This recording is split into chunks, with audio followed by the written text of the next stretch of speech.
ay asxaab daraamadan qaybta hore waxaynu maraysido ajin fiidiyowga meesha ka taarayso dadkii xafladda joogeen dhabaan ay arkayaan waxayna leenahay u cadaysay in ajin qof lagu xadgudub kara ayna ahayn ajina markaan leena meel ay iska saartay laakiin dhibaato ay filin ayaa meesha ugu soo baxayso kadib markii xafladda ku arkay sarkaalka lagu magacaabay back ee kiiska abaheed hayay wuxuuna isla markii bilaabayay inuu ku rikaatayo sirta uu ka hayo ayagoo wada hadlaya ayaa leena kor ka arkayso isla markaasna inuu sarkaal yahay ka ogaanaysa sawir-qaadaha bebraasiga maalintii xigtay sarkaalkii ayaa ajin soo wacay kadibna meel ayuu ku balaminayaa laakiin waxay isku dayaysaa inay ka diido markaas ayuu sheegaya inuu sirteeda bannaanka soo dhigayso fadeexad doono isla markiina way ka ogolaanaysaa wixii aadaysaa meesha ku balamiyey ayadoo dharka bedelatay isqarinaysana kadibna waxay tegaysaa baar oo ku balamiyey baarka qolka ugu tilmaamo markay tagtana waxay arkaysaa daroogistayaal dhammaan meesha ay joogaan oo qolkan ay ku sugan yihiin dadka taroogada ay la tagtay laakiin sarkaalkana uu meesha u joogin isla markaas ayuu soo waacaya kadibna wuxuu u tilmaamayaa wiil jaakad koofi wato oo daroogistayaasha ka mid ah wuxuuna ku leeyahay muujeedaa wiilkaasi aniga ayuu ula kulmay sidaas ayaan u galay laakiin adiga afaarihii ayaa soo gashay sidaas iyo si ka daran ayaa ku dambayn doonto isla markaas iyadoo caraysan ayaa ka soo baxaysaa qolkii markaas ayay meesha waxay kula kulmaysaa Ingag oo ogaay meesha markay galaysay Ingagna wuu weydiinayaa kadibna qofka meesha ku balamiyey laakiin uu sheegay maadaama sirta ay qarinayso Ingagna adduunyada wuxuu neceb yahay qofka dadka daroogistayaasha kadibna iga tagay wajigiisa tusan ayuu ku leeyahay halka ajin ay aad uga caraysantahay sidoo sarkaalka uu dhaqmaayo laakiin faraas Ingag uma sheegayso isla markaas ay Johnson waxay ka codsanaysaa inuu u shaqaaleysiiyo baare sarkaalkan back arrimihiisa khaaska uu soo ogaad isla markaasna uu shaqaaleysiinaya marka waxaan arkaynaa Jay oo xabsiga laga soo daayay asigana balse nasiib wanaag sarkaalkii baaraha ahaa ay saaxiibay yihiin oo ninkii ayuu u tagayaa isla markaana ninkaas ayaa shaqada u soo bandhigaya inuu ninka sarkaalka back u soo baaro Jay oo isla maalintii xigtay sarkaalka maqaaxi kula kulmaya isla markaana saxanka wata ayuu ku daadinaya inta uu ka tirtiraya taleefka ayuu u bedelayaa sarkaalkii back aana ma shakinaya kadibna taleefkiisa oo loo bedelay intuu iska qaato iska baxaya isla markaana ninkan wuxuu bilaabay inuu software ku shubo taleefkii wuuna ku guuleysanaya isla markaana sarkaalka ayaa soo laabanaya taleefkiisa ayuu siinaya kadibna wuxuu bilaabay inuu dhageysto ninkan hadallada uu ku hadlaayo markaas ayuu halkaas wuxuu ka maqlayaa ajin inay dil ku lug lahayd isla markiina wuxuu bilaabay Johnson inuu waco kana wareysto arrinkaani halka Johnson uu sheegayo inuu ajin wax lagu kulahayn laakiin sarkaalkan uu doonayo inuu dush ka saaro laakiin Jay wuxuu ku adkaysanayaa inuu ajin la kulmo uu doonayo si allaale sidii uu doonayo inuu caawiyo weligiis inuu rajeynayo inuu meel ugu soo baxo gabadhan si uu caawiyo markaas ayuu labadooda kulan siinayaa markay kulmaan waxay ka codsanaysaa in Ingag inuu baaritaan u sameeyo kadib baaritaan ay ku sameynaya ayadiis buu qof soo ay leedahay uu keenaya halkaas ay waxna ka ogaaysaa dhammaan informationkiisa inuu asaga yar waalidiintiisa ay gariyoodeen walaalkiis ka yarna ayadiis ay soo korisay ayadiisna aad u jecel yahay wax walba iyada darteed u sameeyo kadibna qorshe cusub ay bilaabaysaa qorshahaas oo ninkan sidii ku soo xargelin lahayd subaxdii xigtay waxay tagaysaa tamarka ayadiis ay tagi jirtay ayadoo markaan doonaysa ayadii inay sabaati ka diyaarsato meeshaas aynu ku kulmayaan isla habeenkii hayaan oo guri u baahneed ayay guri u raadinaysaa ayada meesha degneed agteeda wayna soo dejinaysaa maalintii xigtay ayay guriga u imaanaysaa kadibna ayadii ay guriga gargaraacaysaa ayadoo cunto soo dhaweyn ah u geynayso isla markaas ayadii markuu weydiisan waxay gabar saaxiibteed inta degan ayadii ay ku dhahaysaa adiga soo meehan gabadhii tambarka imaanaysay markaas ay ku leedahay waa aniga haddana meeshan gabar saaxiibteed degan ayaa meesha u yimid isla markii ayadii ayaa cashara ku casuumayso koondhahays guriga soo gal wayna soo galaysaa ajir markaan qorsheeda uu hirgalay miiskii cashada markay kor fadhiistaan ayay jillinkeeda halkeed ka sii wadaysaa oo siinaysaa ayadii markaas wiilkeeda ayay wacaysaa Ingag waxaana u malaysaa gabar fiican inay u hesho wiilkeeda ayadoo qorsheedu yahay inay isbarto labadooda laakiin Ingag markuu soo gaaro maadaama gabadhan uu aad ugu caraysan yahay isla markiina uu bilaabay inuu qabto kadibna banaanka u jiido markaas ay ku leeyahay ayadii ayaa qorshe u dagaysaa soo maahan dhanka ayadii ayaa soo maraysaa tani wax ku socomaysa waa ina banaanka u baxdaa dambana ayadii agteeda ayaan kugu arkeen halka ajin ay ku andacoonayso si kama in ayadiis kula kulantay sidoo kale ay waxba ka ogeyn in ayadiis ahayd sidoo kale ajin way fahansan tahay meelaha uu ka jilcan yahay Ingag kadibna waxay bilaabaysaa inay farda baxdo iyadoo ku dhahayso dadka dhammaan iska fogeynaysa adigoo nafsadaada qaabayso dambiyana gelina dush iska saarayso waxayna la socotay sidoo saaxiibkiisa basku ugu wareegay inuu ilo waqti xaadirkan qalad u arko markuu fanka ku soo biiray kadibna way isaga soo tagaysaa ayadoo markaa ka taabatay meeshuu ka jilcanaa Johnson markaa uu iska fahansan yahay sababta ninkan gabadhan uu gaadgaadayso una dayso in la saaxiibto qorshaheedu uu yahay inay kaliya ka horumar ku gaarto jaran ka dhigato kadibna ajin fiidiyowga waxay arkaysaa markuu ku soo tagay kadib gaarigiisa uu ku ooyay waxayna halka ka dareemaysaa qorshaheedu inuu hirgalay meel fiican ay ka taab maalintii xigta caawihiisa ay lacag siinaysaa la luushiisa kadibna jadwalka ayuu u bedelayaa wuxuuna la kulansiinayaa saaxiibkiisa hore markay wada kulmaan ayuu wuxuu u sheegayaa culayska uu isku hayo inuu iska daayo maadaama waqtiga booskiisa is lagu bedelay bastada uu cunay ogaay in loos ku jiro asigana inuu u sheegin oo ogaay sida darteed maadaama uu nacay mar walba stage inuu ka hayso doonaya inuu ka nasto sida darteed ku talagal uu cunay wax qaladan oo asiga ku leeyahay intaas sanad qalad uu dush iska saaray waxba ka leeyahay laakiin Ingag uu xanaaqaya kadibna wuxuu bilaabay inuu fiiro maadaama intaas sano oo ninka ku ciqaabay kadibna ka qariyay inuu ogaa isla markaas ayuu ninka saaxiibkiisa wuxuu u sheegay mar inuu guursarabo gabadha jecel ee aajin la yiraahdo ay u timid ayna ka codsatay inuu caawiyo maadaama ay aad kaaga walwalayso culayska inaad dusha iska saartan iyada ay sheegtay uu ku leeyahay markaas ay wuxuu soo xasuusanaya markuu uu sheekeynayay gabadhaasna aad ay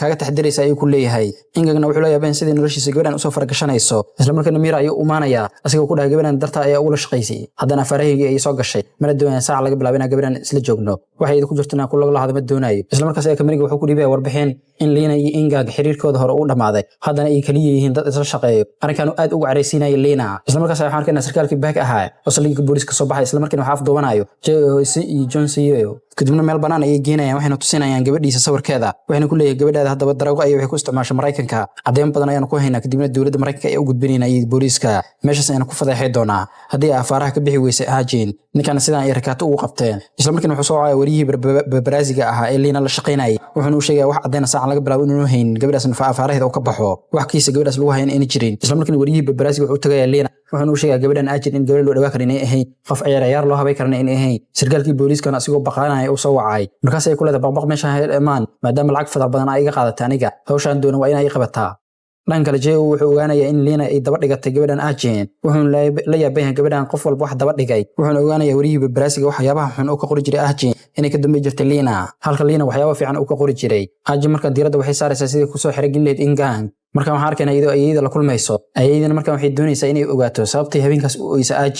aajina marka waxay u sheegaysaa inay soo xasuusto hooyadeeda dhimatay sida daradeed ay ooysay raashinkiisana ay aad u jecleed hooyadeed ay sii jirtay ayadana sidoo kale gabadheeda geeriyootay ayaa raashinka jeclaa jirtay tan oo ayada taabanayso aajina marka waxay ku guuleysatay ayada maskaxdeeda inay degto marka waxaan arkaynaa Ingag oo gurigiisa iska joogo fiidiyoyada aajina fiirsanayo kadibna xasuusan caadihin ayuu galayaa marka waxaan arkaynaa aajina oo gurigiisa iska fadhiyo kadibna masjid soo dhacayo aad ayaan ugu farxaysaa masjidka maadaama uu cadeen u yahay Ingag inuu sarqdeeda ku soo dhacay hore loo yiri sarnaagad laga masal gaaro intaana waa iska kafta markaas ay guriga waxa uu imaanay JO kadibna waxay bilaabaysaa JO sidoo kale inay niyadiisa degto waxayna weydiinaysaa walaalkiisa inay weli kulmaan wuxuuna u sheegay inuu ku safaan u kulmo kadibna waxay ku leedahay dilaa inaad darteed iyo kaaga dhumanaya dilkaas asiga dartiisa ayaa u gashay walaal adiga camal haday ahaan haysa laha boqolaal mar ayaa nafsadeeda u horlaayay ku leedahay ayadoo niyada ugu dhisayso isla markaas wuxuu ku leeyahay sidaan guriga igu mawacin ee danta iga leeyahay maxay tahay kadibna isxaan sameeyay ay ku leedahay waxayna ku amraysaa Ingag inuu ka soo daahi maadaama Ingag message uu soo dir inuu markii ugu dambeysay uu ka raali geliyo kadibna hadda maqaayad ay ku kulmaan ayna doonayso maqaayadaas inuu ka soo daaho si culays kale dusha iska sii saaro isla markaana hawsha ayuu bilaabayaa wadada soo socday asagoo wadada soo maraya uu shil galayaa asigoo sida meesha ugu daahinayo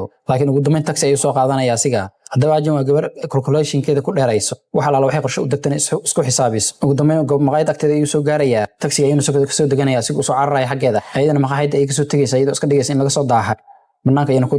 kulmayaan ugu dambeyn markaasna waxaa moodaa inay isku soo dhawaanayaan ugu dambeyn uu shuminayaa dhanka kale John CEO iyo Lina oo isla cabayay John CEO wuxuu maqlayaa niman absana oo aajin sawirkeeda eraya oo jeclaysan ku dhahay dabadeed intuu soo kacay wuxuu bilaabayaa nimanka inuu la dagaalamo laakiin maxay ku talaasiga bagay balqada laga tumaa halka wariyihii Braziliga ay la shaqeynayay Lina oo sawirka qaadanayo aajin iyo Ingag oo shuminayaan John CEO ay u imaanaysaa maadaama aad u sarfaysan tahay intuu soo wado ayuu qolka gaarigiisa gelinayaa isla markaas ayaa taleefankeeda soo dhacayo waxaana soo wacay wariyihii Braziliga ee barnaamijkan u hayay una sheegi rabay inuu sawir ka qaaday kadibna uu ka qabanaya hadalkiisa ayuu dhageysanayaa isla markaas John CEO aajin ayuu la socodsiinaya arrinkani wariyahan iyo Lina waa ilmo adeer isla markaas ay madaxii kambaniga Mira arrinka maqlayso aajin ayay la fadhiisanaysaa waxayna kula talinaysaa inay xiriirkan joojiso maadaama waqti xaadirkan aan la joogo waqti xiriir samayso arrinka hadduu soo ifbax shaqadeeda dhaawac u geysan karto dhibaatana u keeni karto laakiin aajin wax weel ma haayo isla markiina waxay ku leedahay wariyahaas wax la kulmayaan in alla wada hadlayo wuxuu doonan u sameynaa waxba ka cabsan Mirna markaa way iska yaaban tahay isla markiina waxay la kulmaysaa aajin wariyihii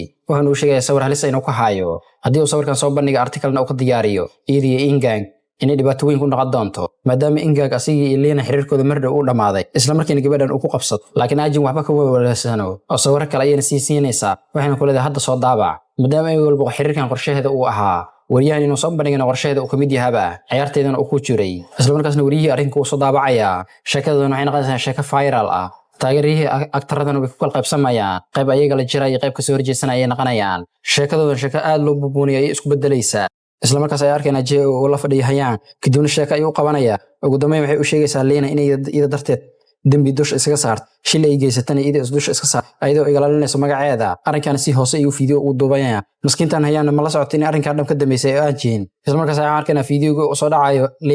Lina markay aragtay waa argagaxays markaas ayaa gadaasheeda ajin soo hadlayso isla markaana waxay ka baryaysaa ajin inay fiidiyowgan faafin waxay doontaan u sameynayso hadii fiidiyowgan faafisan ay u dhamaanayso professionkeeda ah jilaanimada laakiin ajin ayaa ugu jawaabayso haddaba ogowtan bilow kaliya inay tahay waxa ku dhiman ayaa ka sii daran isla markaasna taleefka ay ka tuurayso markaas ayaa taleefka message badan ku soo dhacayaan wayna tusinaysaa balka waranay leedahay arrinkan barbilow kaliya waayo mudooyin oo socon doona marka ay daadaasanayso iga leex ku dhahay maxay ismooda ay ku leedahay adiga ayaa u kalfiinaa sidaan dhab ku galo jilinda ma soo haweysan ay ku leedahay kadibna way isaga tagaysaa maalintii xigta maskiintii ayaan ahayd waxay la kulmaysaa ajin maadaama ay la shaqaynayso isla markaas ay weydiinaysaa inay fiidiyowga aragtay in kale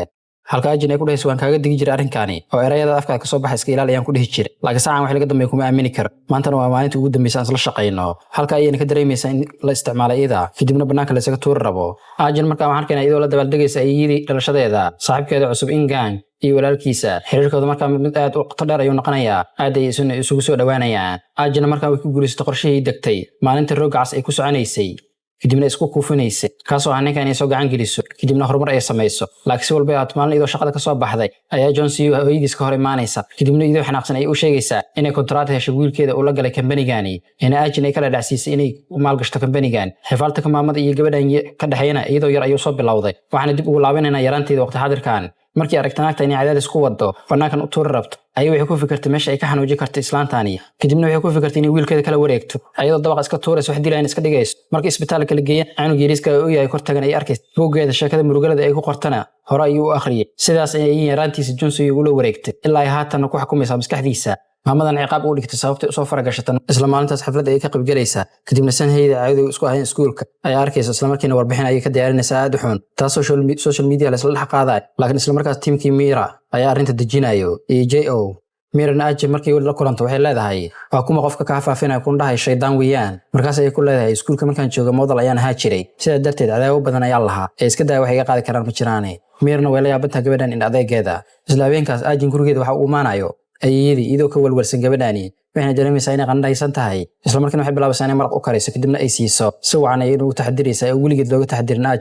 ajina jecel sidaan nolosheeda loo muujin waxaana moodaa famil sidaan camal haddii ay heli lahayd inay sidaan dhan bahal u naqan lahayn wayna ilmeynaysaa subaxdii xigtana ajin ayeeyadii waxay u sheegaysaa baasweedka gurigeeda ayadoo rajaynaysa inay markale usoo laabato jecel sidii camalna ay ka hesho banaanka qabowna ay ku sugan haddii lacal ay u timaado sidii habeenkii banaanka ay ugu sugaysa laakiin si walba ahaata arrin kale ayaa dhacaysa oo aan la filanaynin ajin ayaa markaan la kulmaysa booskoodii hore Joy oo loo xiray dilka aabaheed laakiin waqti xaadirkan la soo daayay waxaan la yaabantaa sida dhaqsida ee loo soo daayay laakiin ninkan wax dhibaato uma qabo ajin mana ku eedeynay dembiga ay dusha ka saartay waxaana moodaa si hoose inuu aad u jeclaa gabadhani wax walbana diyaar uu yahay inuu darteed u maro laakiin ajin la yaab ayuu ku yahay arrinkani Lina markaan waxay bilowday argudashadeeda waxayna markaan la bilowday xiriir John C.O xiriirkoodana official ayaa ka dhigay isla markaa ajin ayaa isku dayay inay John C.O ka celiso gabadhani xiriirkoodana fashiliso laakiin John C.O ku qanacsan yahay ajin markii waxay dareemaysaa John C.O miskiinka ah sidii rabta ka yara jirtay inuu waqti xaadirkan ahayn uu isbedelay John C.O maadaama dareen gabadhan uu hayo dhankeeda ay u soo dhawaanaya wuxuuna damcaya inuu shumiyo isla markaas ayaa goobta waxa soo gaaraysa Lina xafladda dhalashada ajin ayay Ingang ayaan goobtan ku balami Lina idina waxay ku andacoonaysaa in John C.O dartiis halka u timbi si kaman ay u kulmeen afartooda ayagoo yaabanay isla fariisanaya dhanka ayadii oo sticker raadinayso ayaa waxay arkaysaa buugii xusuus qorta isla markaasna Ingang ay soo wacaysaa ajina markaan way dareemaysaa inay wax qaldan yihiin maadaama ayada gurigeeda ka soo wactantay isla markiina guriga ay soo aadaysaa inay soo cararaysaa isla markay guriga soo gaartana waxay arkayaan ayadii oo janjarada ka soo dhacayso J.O. John C.O markay soo gaaraan waxay arkaan ayadii oo sakarada meesha taalo isla markaas ayaa ambulance la wacaya isbitaalka loola soo cararaya ayadii markaan dhaqaatiirta ayaa la tacaalaysa halka ajin banaanka ay fadhiday kadibna ducaysanayso laakiin ayadii way geeriyoonaysaa markaan waxaan arkaynaa dugteeda loo iska imaanayo Ingang aad ay u murugaysan yahay halka ajin ay garabkiisa tahay niyadana u dhisayso dugta kadib booliska ayaa waxay bilaabayaan inay su'aalaan ajin weydiiyaan sidee wax u dhaceen markaan waxaan arkaynaa ayadii oo ajin ku qaylinayso dhahaysan wiilkay maalintii maalinta banaanka ku bixinay aad ayaa u xanaaqay waxaana ku kalifin inuu ku soo daba raadso maadaama ay ugu leeyahay gabar fiican oo maskiin ah laakiin familkeen dham ayaa khiyaantay wiilkii in gabar ku haboonin ayaan kula taliyay isla markii booliska weydiiyay sida wax u dhaceen waxay sheegaysaa ayada maadaama banaanka ay bisadaha ku qoodi jirto inay maalinkaas u soo baxday inay bisad qoodiso iyadana ay tusto kadibna markii istaag maagtay ay warwareertay kadibna jaranjarada ay ka dhacday sidana wax u dhaceen booliska markaas ay soo wargeliyay ay ku leedahay Ingag walaalkiis markaan wuxuu ogaanayaa in Joy ku lug lahay dhimashada aabaheed Arjen wuxuuna shaki ka qabaa Arjen inay ku lug lahayd iyadana markaas ayuu Joy weydiinayaa sidee wax u dhaceen laakiin walba ay Joy wuxuu ku leeyahay Arjen wax lagu ay ku leedahay aabaheed dhimashadiisa ma jira maadaama markaas aan aad u walwalsanaa ayaa maxkamadda waxaan ka hor sheegay inay wax ku lug leedahay anigoo ka cabsanay dambiilo weyn inaan noqdo Arjen hadalkan u dhahay way maqlaysay geesiga istaagsanay niyadda ayaan u dagaysa markaani maadaama si lama filaan u difaacay Joy noo la socda gabadhan inay baxarka gelis laakiin wuu iska cafiyay argusashadiisana cafis ayuu u bedelay wuxuuna sheegay aabaheed aaba fiican oo ahaa lahaa wadadan xun inay raaci lahayn sida darteed nasiib xumo ku dhacday ee dhibaatadan gelisay dhanka wariyihii baraasiga wuxuu doonayaa Arjen in dambiyadeeda soo faagfaa wuxuuna la xiriiriyay Sunhay asigoo ka doonaya warbixin inay u siiso laakiin way ka gaabsanaysaa maadaama Joy uu u booteeyay dhanka kale Johnson wuxuu ka shakisan yahay Arjen inay ayada dishay isla markaasna wuu weydiinayaa laakiin waxay ugu jawaabaysaa inay ayada ay walba tiir hortaagan ahayd haddana ay ka wareegtay dhimashadana problem dhamaada kaliya ay tahay waxayna ka careysantaa sababta ugu shakisan yahay maalinta xigta Ingag ayaa wax la kulmayaan islaan diriskooda ahayd kadibna waxay u sheegaysaa maalinta ayadiis dhimanaysay iyada iyo Arjen inuu muran dhex maray ayadana aad u caraysnay CC camera ay meesha ku xirtan ay jirto haddii uu doonayo wax meesha ka dhacna halkaas uu ka fiirsho kadibna wuxuu jiisanaa fiidiyowga kamerada laakiin wuxuu ogaanayaa inay dimbaarayaalkii qaateen fiidiyowga si walba ay haatan wax baaritaan ay ku sameeyeen laakiin fiidiyowga JNCU ayaa wuxuu u diray JO JNCU ka xanaaqsay maadaama uu aaminsanin Arjen maalinta xigta waarkayna Arjen oo la kulmaysa directorka ugu weynaa directorada ugu caansanaa Ingag dartiis ayna u baranaysa oo taxadarkan wixii ka dambeeyay Ingag uma baahna Arjen oo dantay ka lahayd way ka gaartay Ingag gabadhan aad u jeclaaday wuxuuna qorsheynaa inuu guursado laakiin arrimahaas markay meelaha ka maqasho intay u tagto iyadoo xanaaqsan ayaa waxay ku leedahay waqti xaadirkan wax laga bilaabo xiriirkeena meeshaan ayuu ku egyahay wax walba uu sheegana ka yeeli mayso ugu dambeyn waxay u sheegaysaa xiriirkeedu inuu ku bilowday buugga iyadiis ay xaday wax walba halkaas ay ka ogaatay sidaasna ay ku soo xirigelisay waqti xaadirkan waxay doonaysay markay ka gaartay ayna u baahneen عكس دحلاو بيه laga dhameystan oo xageeda ka yahay ayada inta dhiman korna way ogaatay arrinkan ay ku leedahay qof nuucay ayaan kula naqanayaa marka xiriirkeena ma doonaysaa inaan sii wado aad ayuu ugu murugoonaya oo iska ooynaya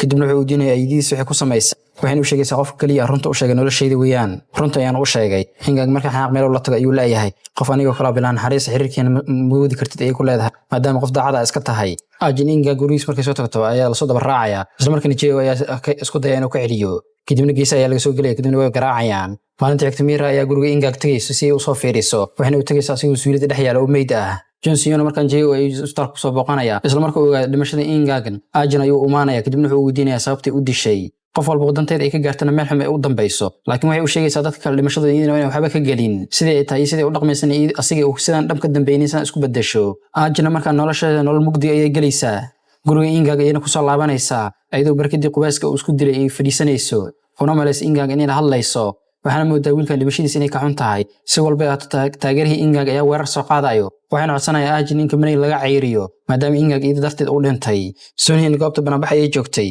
isla markaasna Arjen oo weerar ugu soo qaaday ay badbaadinaysaa guriga inay gelinaysaa qorshaheedu waana jaaniskan ay ku heshay Arjen inay ka faa'iideysato isla markaas ay ku leedahay maalintii 10,000 waa inay qortaa haddii kale weerarka ayaa dhankayga ka soo wadaya laakiin Arjen ayaa ku dhahaysa dagaal aad ku guuleysan karin isku bilaabin guriga ayayna ka cayrinaysa waxaan halkan ka ogaanaynaa nin bahal inuu dhax ku hayo Arjen maalinta ay iyada u socotana wadada ku kulmeen sidii manaxdada u tahana uu ka helay kadibna waxaan arkaynaa Mira oo